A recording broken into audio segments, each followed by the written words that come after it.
Hey, what's up, everybody? It's Jesse from VapeMentors. Happy Monday. I'm so happy to be doing this video for you this morning. I've got a super important but quick update for the sort of the news of the day. It hasn't been the news of today only. It's been the news of the day for a while. But the FDA is collecting comments on their proposed advanced rulemaking for flavors, which essentially is being called the flavor ban because that is what people are most scared of. And if we know, if we see what happens in San Francisco just last week, then we can see that these things should not be taken lightly, and it could very well end up being that the lobbyists win, the special interest groups win, and then they end up banning flavors nationally, which would be a complete disaster. And so I don't think people are taking this seriously enough. I keep seeing posts on social media on people reminding them that they need to be submitting their comments. There's only 15,000 comments right now, whether there's millions of vapers. So what I want to do with this video is give you guys the best advice that we can give about how to properly submit a comment to the FDA, what they're exactly looking for, and give you some resources on making sure you submit a comment that's effective, that's useful, and to sum up some of the guidelines that the FDA themselves has said that they want in these comments, because it's not just a simple comment and then that's it. It's not like the flavor survey, which was super useful and super helpful, but it was more of just please complete these questions. This type of commenting that they're asking for is actually a little bit more in depth, it's going to require a little bit more effort. And I'm going to argue too that we shouldn't just look at the number of comments that are currently there and say, oh, we're not doing our jobs, because what you're going to see is that the FDA would rather have quality over quantity. And I'm going to show you what they mean by that. So I'm going to get started on this right now. So happy Monday. By the way, it's June 11th,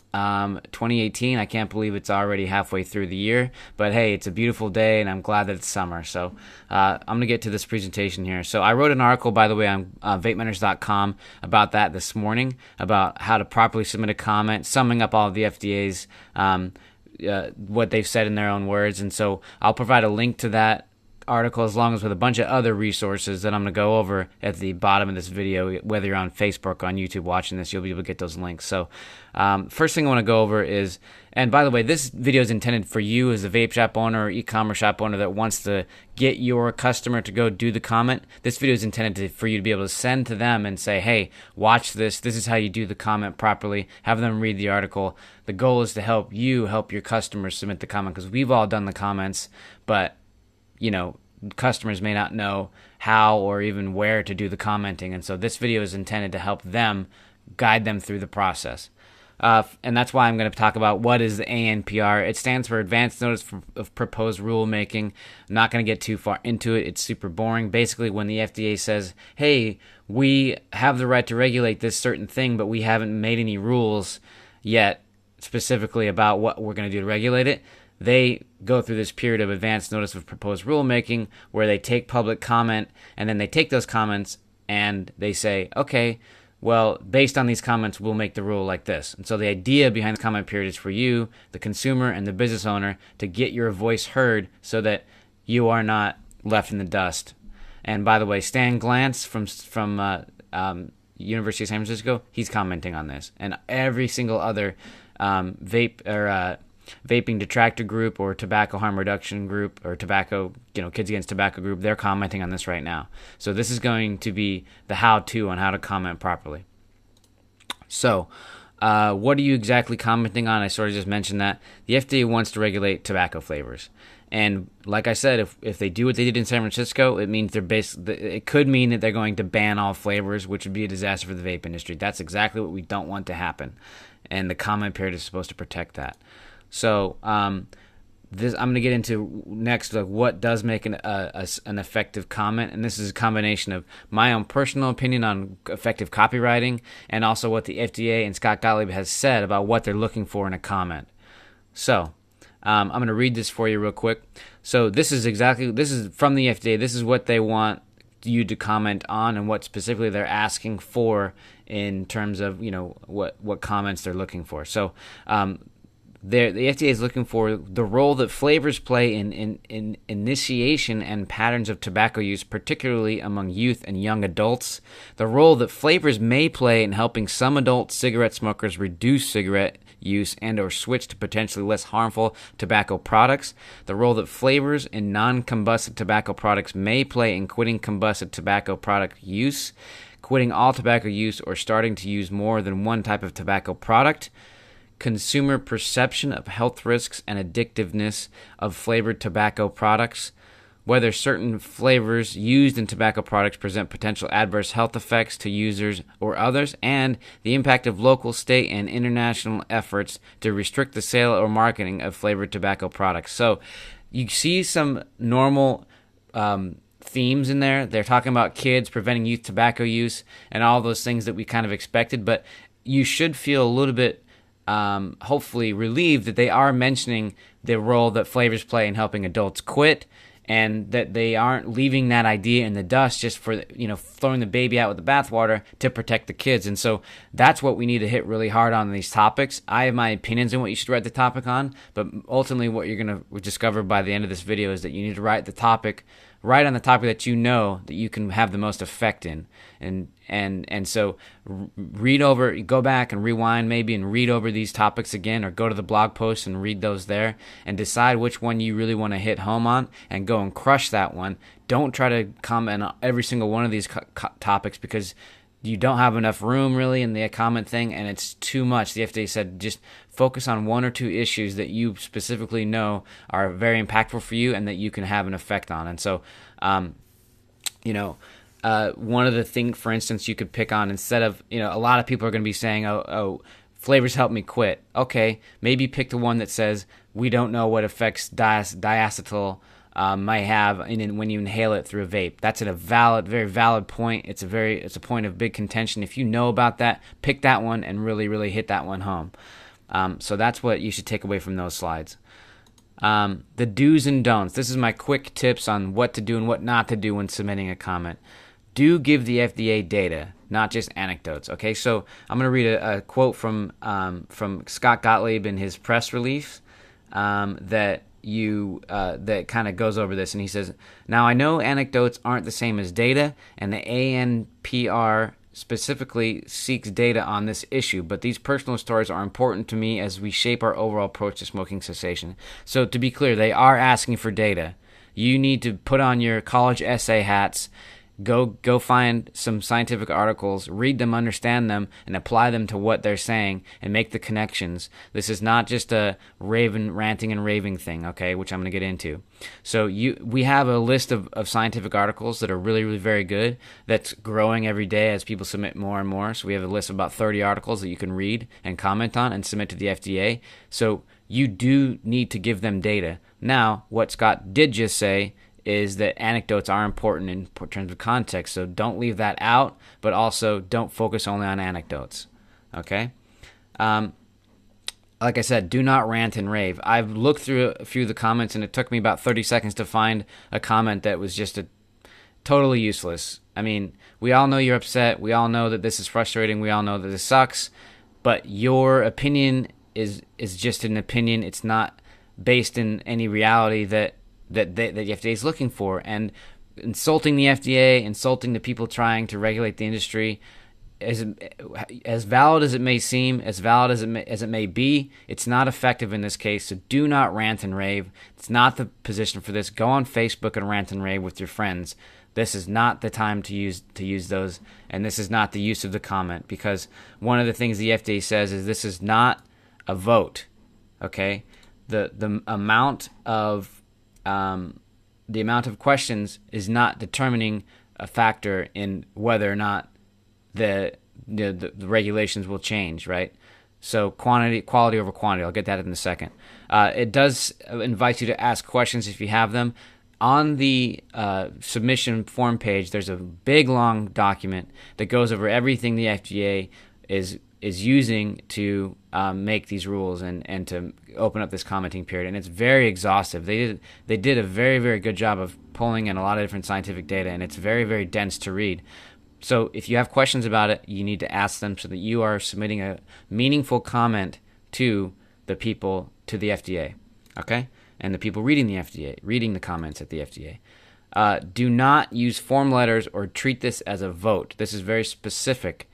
Absolutely do not use form letters, because that is not the purpose of this. They want substantive, qualitative, quantitative, I should say, data and research, well thought out. Put on your college essay hat, go find a scientific article and write the best article you've ever written outside of high school and college, okay?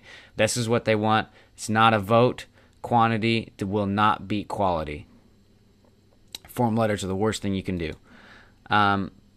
If you have credentials that you think will give you more credibility during the comment period, that's very important to mention. If you're a professor, if you're a lawyer, if you are a public health expert, if you are a business owner, they want perspectives from the people with the biggest stakeholding, with the biggest stakes in the industry, and also from the people that have really legitimately studied this and have credentials and credibility. So mention that in your comment if you have that. And even if you think it's non-significant, even if you're just a single vape shop owner, single e-commerce site owner, that is a credential that you should mention.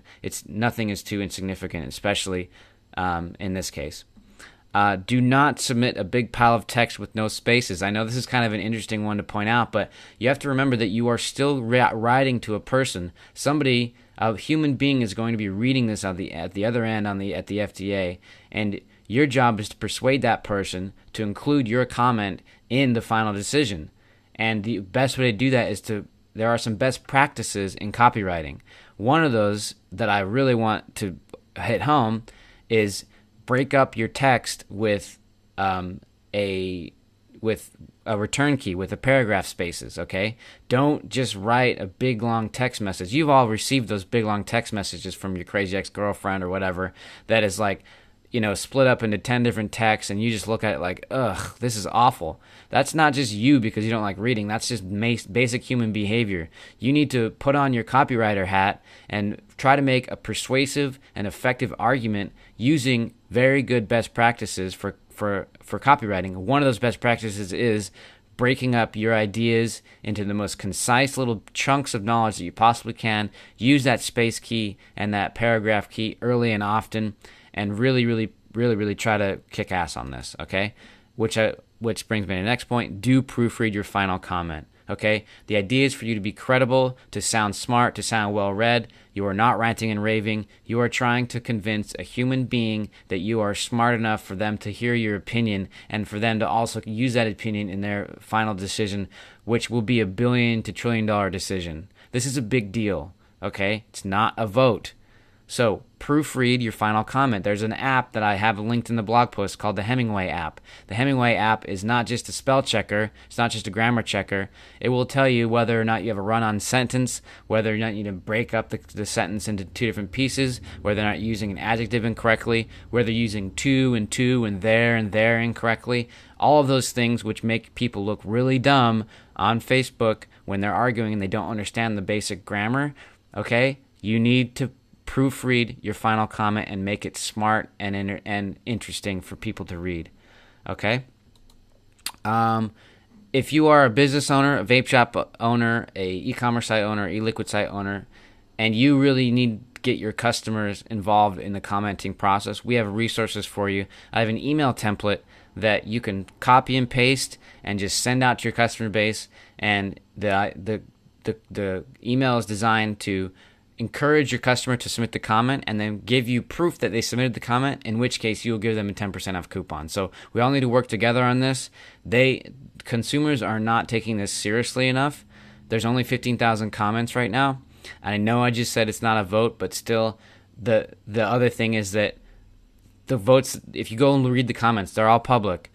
A lot of them are this voting thing where people are just ranting and raving and just dumping text into the comment section, and it's not effective. So send them this video, send them the blog post, have a writing party at your shop or something, so that you know that you're helping them submit the best comment possible with science-backed data. Use our scientific journal list provided in the blog post. Go get all of your other scientific journals that you know about, bring them all together, and encourage your customers to submit that comment in the right way, in the correct way, so that it's an effective submission. So you're welcome to copy and paste that email. It's in the blog post. You can get a link to it if you go to the blog post. Just a reminder while I wrap it up, the Vape Shop certification beta period is still happening. For those that don't know, this is a 6-part series where we cover things like advocacy, battery safety, customer service and sales, excuse me, regulations, social media, and the future of vaping, things like CBD, kratom, and kava. Should you carry it in your shop? All the topics that our community has told us that you have questions about, we went out and found the best experts we could find on these topics. We brought them in. We had them do a presentation. We had them brain dump all their information and into presentations, and then we're providing them for free. We're going to be presenting all the information to you. You are going to give us your feedback on what you would like to see. We're going to take all that feedback, wrap it up into the best vape shop certification training this is specifically for vape shop owners, for you to be able to train your employees and your managers. And we are going to submit this to the FDA, and we're going to get it approved because FDA has stated that if a vape shop goes through or has proof that they put their employees through a training program, then they will be more lenient on the shop owner if there's a violation, right? Things like checking IDs are really important. So we go over all that stuff. It's designed to help you, the shop owner, train your employees. And so we're partnering with a bunch of advocacy agencies, and it's going to be really awesome. It's already very awesome. So join us on Thursday, June 14th. That's this Thursday at 5 p.m. Pacific time. That's our next live free beta period presentation. And if you would like to prepay for the final version of the course, we're offering a very steep discount for those that get in early. And we're going to take those resources, like I said, make this the best presentation, turn it into a learning management system, submit that to the FDA, and make it so that you will go to VapeMentors for your vape shop training, and all of the employees that you put through this training program, you will be totally confident that they have all the knowledge they need to protect you, the shop owner, from liability, from minors, from FDA inspections. The idea is to protect you, the shop owner, with knowledge and education for your employees. So please join us on Thursday. Join us for the beta period. You can watch the replays. There's another link in the bottom of this video where you can watch the replays from our previous 3 presentations, and those are up for free. Those will be provided for free until June 28th, when the beta period ends and we stop taking public comments. So sort of funny how we are kind of doing the same thing as FDA. We are taking public comments on these presentations. We want to join you. They're really good as is. They have really a lot of great information, and we're getting a ton of great feedback from people that are suggesting what they would love to see to train their employees. So that's my spiel. Thanks so much for watching. Please get your customers to go do this ANPR comment, and do it yourself if you haven't, and share this video with your customers. Share the blog post with your customers so that they can do the comment themselves the right way. All right. Thanks so much.